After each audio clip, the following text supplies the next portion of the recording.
നിലമ്പൂർ ഉപതെരഞ്ഞെടുപ്പിന് 7 ദിവസങ്ങൾ മാത്രം ശേഷിക്കെ സർക്കാരിനെതിരെ പ്രചാരണവുമായി സമരം നടത്തുന്ന ആശാ വർക്കേഴ്സ് ഇന്ന് മണ്ഡലത്തിലെത്തും.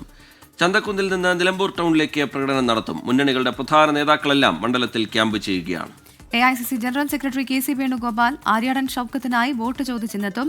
CPIM സംസ്ഥാന സെക്രട്ടറി MV ഗോവിന്ദൻ, KPCC അധ്യക്ഷൻ സണ്ണി ജോസഫ്, BJP അധ്യക്ഷൻ രാജീവ് ചന്ദ്രശേഖർ തുടങ്ങിയവർ മണ്ഡലത്തിലുണ്ട്. വിപിൻ C വിജയനാണ് നിലമ്പൂരിൽ നിന്ന് ചേരുന്നത്. Vipin, good morning. വിപിൻ, ഈ കഴിഞ്ഞ ദിവസങ്ങളിലൊക്കെ പലതരത്തിലുള്ള രാഷ്ട്രീയ വാദപ്രതിവാദങ്ങൾക്ക് നമ്മൾ സാക്ഷ്യം വഹിച്ചതാണ്. ഇന്നിപ്പോൾ ഏറ്റവും ഒടുവിൽ പറയുകയാണെങ്കിൽ ആശാ വർക്കേഴ്സ് കൂടി കളത്തിലിറങ്ങുന്നു എന്നുള്ള പ്രത്യേകതയുണ്ട്. പ്രത്യേകിച്ച് സർക്കാരിനെതിരായിട്ടുള്ള കാര്യങ്ങളായിരിക്കും പ്രധാനമായും ആശാ വർക്കേഴ്സ് പറയുക എന്നുള്ള കാര്യത്തിൽ തർക്കമൊന്നുമില്ല. എപ്പോഴായിരിക്കും അവർ മണ്ഡലത്തിലെത്തുക? എങ്ങനെയാണ് ഇതുമായി ബന്ധപ്പെട്ട മറ്റു വിവരങ്ങൾ?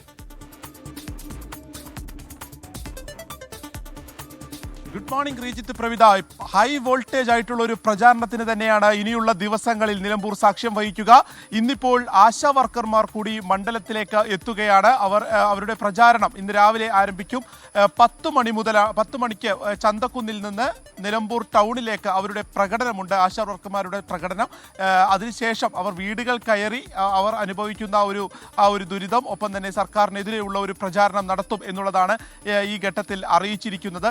ഇനി ഇപ്പോൾ പറഞ്ഞതുപോലെ തന്നെ പല വിധത്തിലുള്ള പ്രചാരണങ്ങൾ, അത് വിവാദങ്ങൾ, അതൊക്കെ തന്നെ മാറി മറിയുകയാണ്. അത് അവസാനം എത്തി നിൽക്കുന്നത് ആരാണ് ഈ വർഗീയതയ്ക്ക് കൂട്ടുപിടിക്കുന്നത് എന്നുള്ള ചർച്ചയിൽ തന്നെയാണ്. അത് വെൽഫെയർ പാർട്ടിയുടെ പിന്തുണയുമായിട്ട് UDF ആണ് എന്നുള്ളത് LDF ആരോപിക്കുന്നു. അതല്ല, PDPക്കൊപ്പവും ഹിന്ദു മഹാസഭയ്ക്കൊപ്പവുമാണ് LDF നിൽക്കുന്നതെന്ന് UDFും ആരോപിക്കുന്നു. ഇത്തരത്തിലുള്ളൊരു വാക്പോര് ഈ പ്രചാരണവുമായി ബന്ധപ്പെട്ട് നടക്കുകയാണ്. ഈ പ്രചാരണത്തിൽ ഏറ്റവും പ്രധാനപ്പെട്ടത് ഇനി പ്രിയങ്ക ഗാന്ധി വരുന്നു എന്നുള്ളതാണ്. UDF ക്യാമ്പിനെ സംബന്ധിച്ചിട്ടുള്ള അവരുടെ ഏറ്റവും ഒരു സ്റ്റാർ ക്യാമ്പയിനർ എന്ന് പറയാവുന്നത് ഈ മണ്ഡലത്തിലെ MP ആണ്. അതിനപ്പുറമുള്ള ഒരു താരപരിവേഷം പ്രിയങ്ക ഗാന്ധിക്കുണ്ട്. പ്രിയങ്ക ഗാന്ധി 13-ാം തീയതി 2 പരിപാടിയിലാണ് നിലമ്പൂരിൽ പങ്കെടുക്കുക. ഒന്ന് മൂത്തയിടത്തും ഒന്ന് നിലമ്പൂർ ടൗണിലുമുള്ള 2 പരിപാടികളിൽ പങ്കെടുക്കും. LDFനെ സംബന്ധിച്ച് കഴിഞ്ഞ തിരഞ്ഞെടുപ്പുകളിലൊക്കെ മുഖ്യമന്ത്രി തന്നെയാണ് അതിനെ നേരിട്ട് ഒരു ചുക്കാൻ പിടിക്കുന്നത്. ഇവിടെയും സമാനമായ സ്ഥിതി തന്നെയാണ്. 3 ദിവസം ഈ മണ്ഡലത്തിൽ ക്യാമ്പ് ചെയ്തുകൊണ്ട് മുഖ്യമന്ത്രി ഉണ്ടാകും. 13, 14, 15 അപ്പോൾ 13-ാം തീയതി പ്രിയങ്ക ഗാന്ധിയും മുഖ്യമന്ത്രിയും ഈ മണ്ഡലത്തിലുണ്ട്. ഈ 3 ദിവസവും വിവിധ പഞ്ചായത്ത് കൺവെൻഷനുകളിൽ മുഖ്യമന്ത്രി സംസാരിക്കും.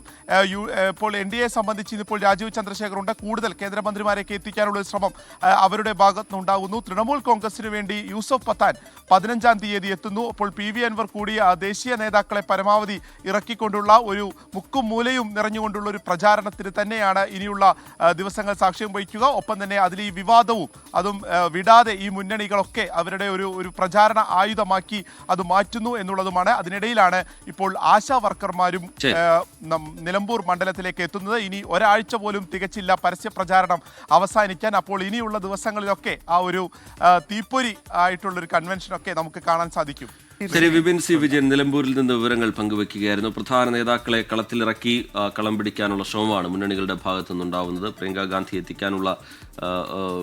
ഗാന്ധി UDF സ്ഥാനാർത്ഥിക്കായി പ്രചാരണത്തിന് ഇറങ്ങാൻ പോകുന്നു. അതുപോലെ LDFന്റെ സ്റ്റാർ ക്യാമ്പയിനർ നിസ്സംശയം മുഖ്യമന്ത്രിയാണ്. മന്ത്രിമാരടക്കം മണ്ഡലത്തിൽ ക്യാമ്പ് ചെയ്തുകൊണ്ട് പ്രചാരണം നയിക്കുന്നുണ്ട് LDF സ്ഥാനാർത്ഥിക്ക് വേണ്ടി. അങ്ങനെ വാശിയേറിയ തെരഞ്ഞെടുപ്പ് ചൂടാണ് നിലമ്പൂരിൽ കാണാൻ കഴിയുന്നത്.